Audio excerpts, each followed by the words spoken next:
Welcome to Bloomfield in Focus. I'm Bloomfield Township Supervisor Mike McCready, and today I'm joined by Jim Ryan. Jim is our Township representative from Public Affairs Associates in Lansing, and we're here to discuss the new state budget and what it means to Bloomfield Township. Jim, welcome to the show. Thank you. It's good to be here. Yeah. So we've known each other for a while. I my days serving in Lansing, Sure. and that's where we kind of got to know each other. And tell us how you ended up in Lansing, Jim. Tell us a little bit about your background. Okay. Well, first of all, thanks for the invitation. I'm glad to be here today. And I ironically got involved in government work back when I first ran for township trustee years ago. In Redford Township. Redford Township, yes. And after that, I ran and won a seat in the state house from Redford Township. And then following that, I've been lobbying now for close to 30 years with a firm called Public Affairs Associates. It is a multi-client firm with about 150 clients. Nice. Yeah. Otherwise, we call you PAA, a little abbreviation. Yes. There's a lot of acronyms in Lansing. Quite a few. When you first get there, you got to go to the STA, to go to the PAA, to go over to the this or that, and you're like figuring out, what are you talking about? Well, what's the difference between SBAM and NFIB and exactly. all that stuff? Yeah. Exactly. So you've been in Lansing now for 30 years. Well, I went to the state house in '94, so yeah, a little bit over. Wow. And I know I don't look it. No, you look great. No, you look great. And I saw some of your partners a couple of weeks ago with some of their clients were in town and got a chance to catch up a little bit. And the big issue that everybody wants to know about is the budget. Yeah. That was one we kept hearing about in the news and hearing about, from our constituents, what's happening with the budget, why did it take so long, what's going on behind the scenes that created these differences of opinion. Sure. Well, I think everybody has to remember the fact that the Constitution requires that the legislature pass and the governor sign a budget by October 1st. And it's a requirement. If you don't, you're violating the articles of the Constitution. So historically, in all the years that I've been there, it really hasn't been an issue. There was an issue once before, I think under Governor Granholm at the time, that we went past midnight by about an hour. But other than that, we haven't had anything similar to what took place in this year's budget negotiations. I think a lot of it has to do with, and we did go beyond the October 1st deadline. And I think a great deal of the reason for that is due to very slim majorities in both houses. Meaning that in the Senate, there's a one-vote majority, and the Democrats who control the Senate can't afford to lose one vote, otherwise you're in deadlock. On the House side, there's a four-seat majority, so it's very narrow, but again, you can lose people on certain votes.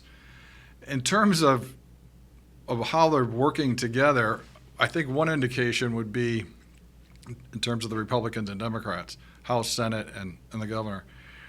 We've had a record low number of bills reach the governor's desk, lower than ever before in the last 60 years. The legislature only sent 12 bills to the governor so far this year. Now, many people might say, that's great, we don't want more legislation. But I think that kind of exemplified how partisanship is getting. Because they're not hearing the bills and they're not voting on the bills because they can't come to an agreement. That's correct. So when you have 38 members in the Senate and you only have a majority by one, that's very slim. There's 110 members in the House, and when you have the Republican majority is 4, that's not a lot to work with. No. Especially when you hear about the sides, it becomes so partisan. Correct. And I recall when I was in Lansing, we had similar numbers, but we all worked together, I think, a little bit more effectively. But by the time the Detroit Regional Chamber event in Mackinac Island was like the end of May, I think it was, right? Yep. That was a time when the Governor Snyder wanted the budget done, and he would sign it on the island. And I think Governor Whitmer had done the same thing up until this year. But the big issue this year was road funding. It was. That was the big hurdle to get through. And what was the big divide? What was the issue with road funding that kept us apart? Well, that's a great question. What was funny was that even though the Democrats controlled the state Senate, it was the Republican Speaker of the House and the governor who decided to make the roads a primary issue in this year's budget. And with those two having agreement on at least addressing increasing road funding, I think that slowed down the normal process of the budget because they had to run together. You couldn't put these new changes in road funding into the budget. It had to be a series of bills that will pass at the same time or nearly the same time as the budget itself. So those negotiations were very cumbersome, very lengthy, and the key to the budget this time, and we did road funding when I was in office in 2015, where we raised, I think it was an additional $1.2 billion for MDOT. I think their budget at the time was about $4 billion. And then we had a graduating scale that we had voted in, but it was very difficult. I remember our speaker having to really go through a lot of negotiations to get that done. So fast forward, here we are. And, you have partisanship going on, hard to get people to the table. But they went after increasing marijuana tax at the wholesale level by, was it 24%? it was. And there are some concerns about that, I hear, because we have some people around in our community that are engaged in that business that said this will send more of that business to the black market, which is a concern. And they said the marijuana tax will raise an additional $420 million of the $2 billion that they're putting in. So where does the rest of the money come from other than the marijuana tax? Yeah, and to your point, the one side does argue that the black market may see an increase because of the tax being so high. But the other side is arguing that, well, it also I shouldn't say weed out, but Goes with the industry. yeah, the bad actors in the business. Okay. So only time will tell. When California did something similar in raising their marijuana tax, it did increase the black market. So Okay. we'll have to see. And so the other money they pulled out of the constitutional funding, and they took the constitutional funding, which was at the sales tax at the pump that used to get divided between the state and then some municipal government, and they moved it back to the wholesale level, which means now they can take all that money and put it back into road funding, and that's where Yes. they picked up the balance of the Yes. money, correct? They kind of try to make it hold harmless. We're one of the few states that has a sales tax on gasoline. Yeah. And our sales tax that gets collected is split between, as you said, municipal governments and K-12 education. Right. So in order to replace that and hold locals and schools harmless, they added a 20-cent gas tax because of the removal of the sales tax. Right, and they do that at the wholesale level. And I remember we also there's an escalator in there too, and every year it goes up, There is. right, that helps continually raise. So the $2 billion will be raised over a period of time. It won't happen in 1 year. That's correct. And then the money's earmarked to go into local roads, Yes. which is unusual because normally that money goes through the Michigan Transportation Fund, Act 51. But they're somehow bypassing that to go right to local roads. Yes, as I mentioned earlier, a lot of these changes in the road plan couldn't be written into the budget, so there are a series of standalone bills to allow for the changes that they're proposing to take place. And one of the key features, as you suggested, was the Neighborhood Roads Fund. That required a bill, and that's a new fund. So there isn't any law that would allow at this current time for money that goes into the Comprehensive Transportation Fund to then get sent to the new Neighborhood Roads Fund. So it looks like there's going to have to be a bill passed in order for that to happen. It will happen, but they And didn't. will it just be that $2 billion have to go, and that has to be now negotiated in Lansing because current law dictates that money goes to the Act 51. Yes. And they're bypassing it. Yes. Okay. And the $2 billion that you just referred to comes from a number of is going to come from another number of sources. You know, for the Neighborhoods Roads Fund itself, the counties are going to get an additional $450 million, whereas cities, townships, and villages are going to get about $246 million. Yeah, we have the Road Commission of Oakland County here, which will see an increase in their funding, and that is earmarked to go into our local roads. But I think they're still on standby trying to figure out how this is all going to shake out and what they're actually going to end up with. Yes.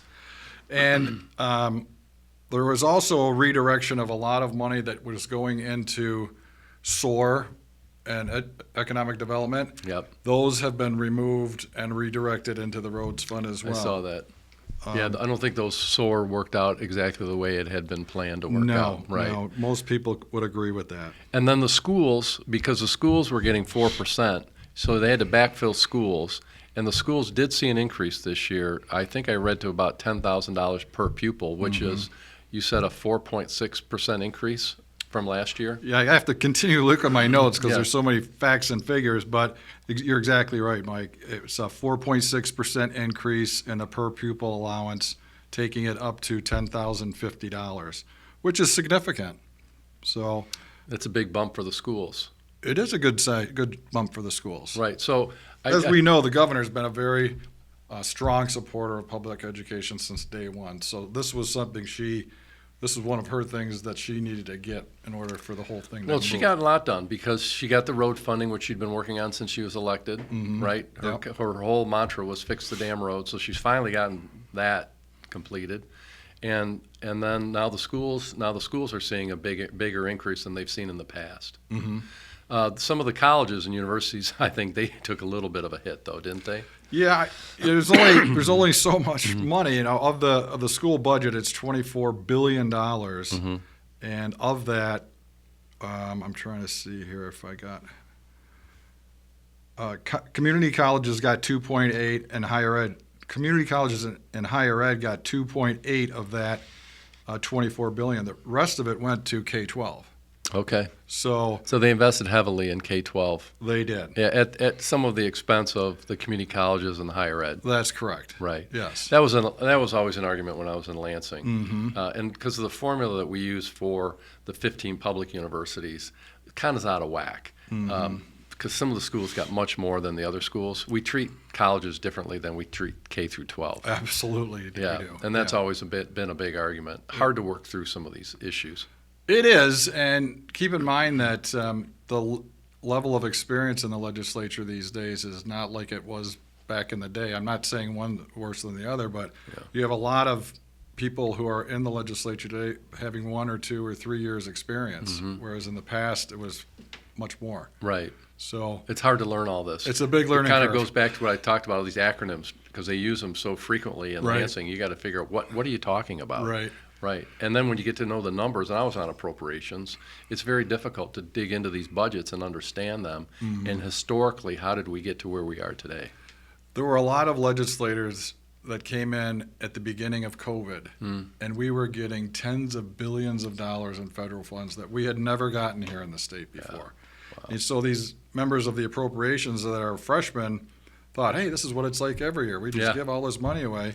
Well, there's no federal funds this year, so Right. the amount of money that they have to negotiate on is dramatically lower. And they actually cut the budget, right? It went from $84 billion last year down to, what are we at, $78 billion, something like that? Something like that. And primarily due to the less federal funds that we get. Okay. Yeah. Yeah. So that's a big step, because when I was in the legislature, we were getting a lot of pushback, and our budgets were about $58 billion, I think, about when I left, and maybe when I started, maybe $54 billion. And now you look at it and how much higher it is, the expenses, the costs go up, and the tax revenue. Have you heard anything on the revenue side, what the revenue predictions are going to be for the coming year? Yeah. There were some significant changes in taxes in terms of, helpful changes.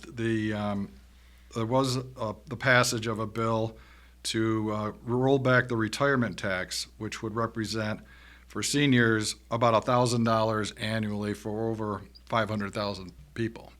So that's one changed for the better. Another was the EITC for working families, Earned Income Tax Credit. That's about a $3,500 refund for over 600,000 people. And then there's the issue of, I lost track of that for a second. Decoupling. It's a federal issue. It creates a loophole for states, and only a few states, manufacturers, that take advantage of this loophole, which the state closed this year. So that resulted in greater taxes for the manufacturing community. Oh. Because it would allow for business to no longer take advantage of credit deductions, equipment expenses, and research and development. So that was a major change. But those were as well. planned changes, had been on the books for a while, hasn't it? Yeah, as I said, there were only, I don't count the gospel, but I think there were only 7 states left that were doing this decoupling. All the other states had stopped. Because we went to a straight 6% tax on businesses. Remember, we used to have picking winners and losers. Yes. Remember that whole conversation? Oh, yeah. And we had to go to a Absolutely. flat tax. So that reminds me that this has probably all been in the works, and now it's finally playing out to where they're just paying a flat tax now. Right. But is our state revenue going up still? We're increasing our revenue from taxes? Being Yeah, paid but I to the don't state. remember the number off the top of my head. It was larger this year than it was last year. Yeah. So, yeah. Which shows we're a productive economy, and we're obviously, we need these services. These are preventive services, you know, roads, schools, police. I heard MSP took a little bit of a cut this year too. Yeah, that's quite an issue going on in Lansing. The governor, as you know, appoints the colonel of the Michigan State Police. Sure. And the rank and file membership of MSP has a disagreement with how he is running the department. And during the budget process, when the departments, each one of them has to come before the Appropriations Committee and testify what they're requesting in their budget, the issue between the rank and file and the leader became a serious concern. And new committees were brought together to bring in what some feel was not good management of the department. So that opened up a hornet's nest. I bet it did. Yeah. Yeah, because I chaired MSP my first Oh, did you? term, and Okay. so I got a chance to kind of get to know the department. Usually very well run department, Yes. very loyal team, very well educated team too. Went and saw their training that they do over in Dimondale, and to become a trooper. It's extensive. It is. And then I actually did a couple of ride-alongs, and a little different than local because they cover county roads, highways, and state roads. And so when they and I was doing a ride along one time, I remember we turned around to chase somebody, and all of a sudden we're doing about 110. You know, and I'm not used to these speeds. Yeah, it's an eye opener. Your heart, you know, just boop, I'm boop, sure. you know, the blood pressure goes I'm way sure. up, and you're like looking at the speedometer, going, "Oh my goodness!" But Did they let you carry a gun? no, they're well trained, but he ended up making an arrest. And what's different between a local police officer's car and a trooper is the state trooper doesn't have that cage between the front seat and the back seat. Is that right? Yeah, so I'm sitting in the front seat, and he arrested this guy, and he had him cuffed, but he's in the back seat, and I'm just turning around, and here we are. A little conversation? A little conversation, you know, trying to open my door. I got one foot out the door maybe if I had to. You know? Yeah, it's anytime you drive by the state police headquarters out in West Lansing, Dimondale. Yep. They have that track out there. They're Yep. constantly training all throughout the year on how to drive in that. They do, but I'd heard about that, and I heard also about there's a little bit discontent with the MEDC too. I was just reading something over the weekend. That's a really challenging point, I think, for the legislature. I think we'll see that get a lot worse before it gets better. Okay. Yeah. I know they're a meaningful group that goes out and recruits businesces for us, and I hope they work through that. Because I was in economic development, Yeah. and we worked with them, and they're an aggressive team. They're out around the world trying to recruit businesses into the communities, Yeah. and it's not easy. No, and there's a philosophical difference between, I think, individuals in the legislature and the community when it comes to creating tax incentives for out-of-state businesses to come to Michigan. Right. When the Ford Motor Companies and the Meyers at the General Motors are like, well, wait a minute, we're the one that has been here forever. Why don't you Right. help us a little bit Right. before you go and bring somebody in from New Mexico? Well, and I know the governor and the legislature did a great investment in Orion Township because they converted that plant, and it's going to start manufacturing. I forget what the car, some of the SUVs again. I believe it is. All right. It's a big impact. I think it's $1 billion investment. Yeah. That's a positive for our absolutely. community. Sure. And we'll all benefit from that because that's a big plant. But I do know that they got into some of those battery investments that haven't really come out as well as they had hoped. No, not really. Right, but these are things you go through as you negotiate the budget, and they get put under the microscope. And there's really, I can see why the partisan's different, but I'm so glad that we got the road funding done, and we hope to see it because our roads here are in terrible shape. It's because of lack of funding. Yeah. And if you were to drive through our neighborhood roads, they're almost to the point where they're dangerous. Yeah.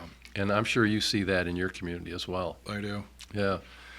Yeah, it's it's a philosophy that the legislature and the department have on what do you put greater emphasis on, the roads that carry the most traffic or the ones that are closer to the neighborhoods. It's not an easy decision. No, it's not, and they're taking care of our main roads very well. It's those interior roads. But as we get through, and what I'm kind of concerned about, and you brought it up, is they have to change. Is it statutorily they change the funding model so the money that they just created doesn't go into the Michigan Transportation Fund, that it goes into a new fund that then's distributed to the county road commissions, the cities, and the villages, right? Yes, the neighborhood roads fund. And how long do you think that'll take? What do you think? What's your optimistic view on that? Well, my understanding is it wasn't discovered that it was an issue until after the budget was passed and signed by the governor.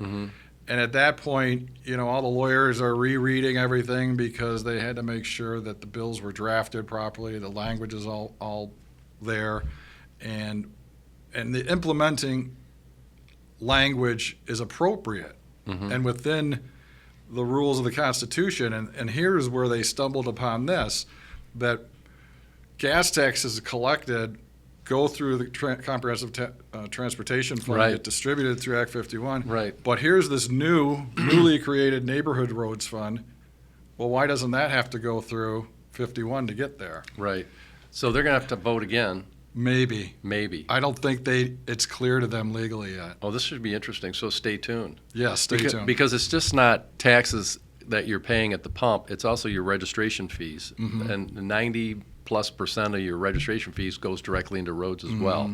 They didn't touch that at all. No. Just strictly at the pump, what you're paying for, and to turn that over to, and we talked about that for years, to send all that money directly to the roads to help out our roads. You're right. So if you don't think legislatively they'll have to vote on that? You think that can be done administratively? No, I think that's the concern. They've probably passed it thinking, we could just do this legislatively, and then when it got to the people who read it line by line and all the attorneys, they're like, oh, wait a minute, you can't do this without implement statutory authority. Okay. So you have to create that. Boy, this will be interesting to watch. It Stay tuned. most certainly will. This was it. Have you ever seen anything like this before that had to be changed like this? I'm sure there was something that I can't remember, but yeah, there's been errors that have been discovered after the process. Because, as you know, being on a PROPS, Right. at the end, things move very quickly. And you can change something in your subcommittee, and the memo doesn't get completely clear to the Legislative Service Bureau, and there you got some bill drafter wrote it the wrong way. Yep. So it's not uncommon, but this is one of the larger discrepancies that I can remember. This is a good one. I wasn't aware of this, so thank you for bringing it to our attention. Absolutely. And we'll be in touch with our state senator and our state representative to hear their thoughts on that, because we're desperate here to start seeing some investment into our interior roads. As is every community. Yeah. It really is. Yeah. Well, Jim, thank you for being with us today. Any closing thoughts you have on the budget or anything in Lansing that you want to share with us before you sign off? I think we've covered everything. I think I'd like to compliment you on how you run your township, because my dad's a resident. Yeah, well, and thank I'm you. here quite a bit to visit him. Yeah, I know. I see your dad now and then. Now, your dad's a retired judge, He is. right? He was a Supreme Court justice? Yes. For how many years? Before he went to the federal court, I think he was on the Supremes for 11 years. Oh, yeah. Yeah. He's wonderful. Oh, thank you. Every time I see him, I still say, hey, Judge Ryan, how you doing, bud? Thanks. No, he's a great man. He Yeah. is. Well, thank you for being with us, Jim. Thank you for having me. All right. Thank you, Jim Ryan, for being our guest on Bloomfield in Focus. I'm Mike McCready, your Township Supervisor.